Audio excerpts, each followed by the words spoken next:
ikaw ay nahihirapan, back to basic. Back to basic muna tayo. Kasi yun na nga po yung na-encounter ko na medyo nahirapan talaga rin ako itong mga nakaraang mga panahon. At ang ating pong pag-aaralan ay ito pong aklat po ng gawa, yung pong encounter ni Saulo, ni Pablo sa Panginoon. Alam na po natin yan. Dalawang kapitulo po ang gagamitin ko rito. Yung kapitulo po na nagtanggol siya sa sarili niya, doon nung siya ay iharap doon sa kapitan, ng harap ng kapitan, at saka po yung kapitulo 9 kung saan nandun po yung encounter ng Panginoon sa kanya. Makibukas po kayo sa akin sa aklat po ng gawa 9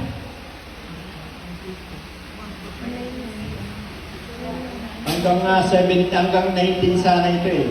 Hanggang 24 pala. Kaya nga lang, babasahin ko lang po yung encounter niya doon sa Naglakbay si Saulo papuntang Damasco at nang siya'y malapit na sa lungsod, 9:3 po, 9:3. Naglakbay si Saulo papuntang Damasco at nang siya'y malapit na sa lungsod, biglang